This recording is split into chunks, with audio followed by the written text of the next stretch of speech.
Overall જે આપણે સેટઅપની ચર્ચા કરતા હોઈએ છીએ ગ્લોબલ સેટઅપ કરતાં જે છે ત્યાં તો આપણે જોઈ જ રહ્યા છીએ કે ટ્રમ્પ ટેરર જે માર્કેટમાં આપણને દેખાડી રહ્યું છે.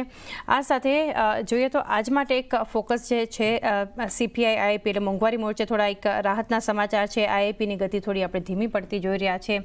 ઓવરઓલ માર્કેટમાં એક સેલ ઓફ ગઈકાલે થોડી રિકવરી સાથે આપણને ક્લોઝિંગ જે છે જોવા મળ્યું છે. FIs સતત વેચવાલી, DIs એનાથી પણ વધારે ખરીદદારી કરીને સપોર્ટ કરી રહ્યા છે બજારને. પરંતુ હવે આગળ કઈ રીતે એક વ્યૂ તમે રાખી રહ્યા છો ભારતીય બજાર પર? ગુડ મોર્નિંગ ચાંદની. અને લાસ્ટ ટાઈમ આપણે તમારા સ્ટુડિયોમાં આવ્યો હતો તે વખતે બજેટ ડે હતો ને તે વખતે આપણે એક સ્ટેટમેન્ટમાં આવ્યું હતું કે માર્કેટ કદાચ 2% ઉપર ક્લોઝ થાય બજાર દિવસે તો સરપ્રાઈઝ ન થાય ને ન થયું.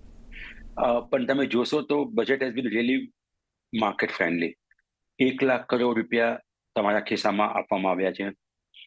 Capex 11.2 lakh crore, and if you include CPSE and state, we are going to spend about 20 lakh crore.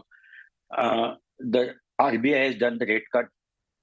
CPI inflation has come down 4 months in a row, much below the 5%. So I think somewhere the things are looking a little positive. And તમે જો see Indian numbers, I think લોકો હવે Indian numbers જોવાના ભૂલી ગયા because of tariff. Year on year and a Y on Y growth in net profit is near about 8% plus. So that's again, it's a very good numbers. FPN is selling almost 2 lakh crore રૂપિયા થઈ ગઈ છે October થી અત્યાર સુધી. હજી કેટલું વેચશે? અને I think that's a big question mark. Someone has to really look at it. મને લાગે છે આપણે we are at the fair end of the FPI selling. આનાથી વધારે કોઈ મોટું સેલિંગ થવું FPI તરફથી હવે થોડું ઓછું લાગે છે. તમે જોશો તો ફેબ્રુઆરીમાં પણ the pace of selling has come down. Of course, net outflow but the intensity of selling has really come down in the month of February. So, તમે જે પરિબળો જુઓ છો કે રેટ ઓફ ઇન્ટરેસ્ટ નીચે છે, ઇન્ફ્લેશન નીચે છે, crude oil price which went up to near about $80-81 Indian બાસ્કેટની વાત કરી રહ્યો છું ચાંદની, has come down to about 77, 78. That is really will give a relief in terms of inflation. Inflation itself has come down. I think mutual fund inflow has been really good, near about 40,000 crore, which has come in the month of January. Of course, thodo ocho che as compared to December, purely because of thematic and sectoral funds. So I don't think that matters much to the market. But તમે જો multi cap જો, small cap જો, mid cap જો, large mid cap જો, બધી તરફ inflow એવો સારો એવો છે. તો on an average, retail investors on an average તમને 2,000 crore રૂપિયાનું every day તમારે inflow આપી રહ્યું છે માર્કેટમાં.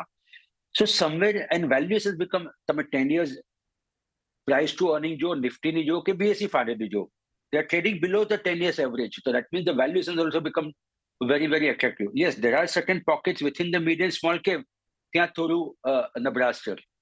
માર્કેટનો એક નિયમ છે ચાંદની કે જ્યારે બાકી બધા મંદીની વાતો કરતી હોય ને, તમારે થોડું બ્રેવ થવું પડે અને તમારે થોડું માર્કેટના ટ્રેન્ડની અલગ થઈને લેવું પડે. અને હું પોતે પોતાના પર્સનલ પોર્ટફોલિયો કરી રહ્યો એટલે હું આટલા કોન્ફિડન્ટ કહી રહ્યો છું. બીકોઝ ઓફકોર્સ એવું જરૂર નથી કે તમે આજે લેશો ને કાલથી માર્કેટ ઉપર જશે. There will be pain, maybe 10%, 15%. As and when this market is going to rebound, the recovery would be very, very sharp. કોઈને ચાન્સ નહીં મળશે લેવાનો. ને ગઈકાલે આપણે એક મિની ટ્રેલર જોયું કે માર્કેટ ખાસું એવું નીચે હતું ને ખાસું એવું ઉપર થઈ ગયું. Something similar will play out, whether that plays out in 1 week, 1 month, 3 months. But market beautifully is giving us an opportunity. જે શેર્સ તમે છેલ્લા 2 વર્ષથી લેવા માંગતા હતા નહોતા લઈ શકતા because the valuations બહુ ખોટા ખાસા મોંઘા થઈ ગયા હતા. હવે તમને એક ઓપોર્ચ્યુનિટી આપી રહી છે કે તમે લો અને સારા એવા પૈસા બનાવો. અને તમે જ્યારે બ્લોક ઓફ 3 વર્ષ જોશો, જ્યારે 2025 થી 2028 સુધીમાં, ફેબ્રુઆરીના 2028માં, I think on an average, investor would have made 15 to 16% CAGR from this market. I think it makes a lot of sense કે આ મંદી જે લોકો વાત કરી ને મંદીની વાત કરી કે લોકો આમ થઈ જશે તેમ થઈ જશે અને એક બીજા ફંડ મેનેજર કીધું કે આમ છે ને તેમ છે.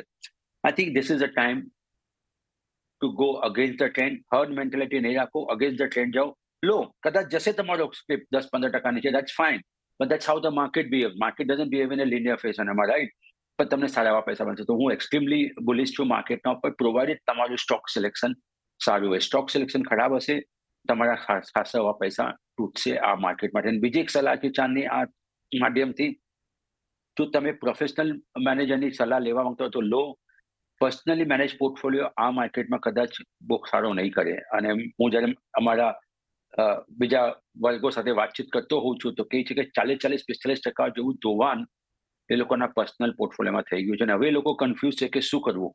અને અમે એમને એક જ સલાહ આપીએ છીએ કે please take help of A professional fund manager. કદાચ પોસિબિલિટી સારી છે કે તમે જે પૈસા ગુમાવ્યા છે એ તમે નેક્સ્ટ 1 કે 2 વર્ષમાં રિકવર કરી અને તમે પોઝિટિવમાં જઈ શકો. જી ડેફિનેટલી બરાબર. લાઈક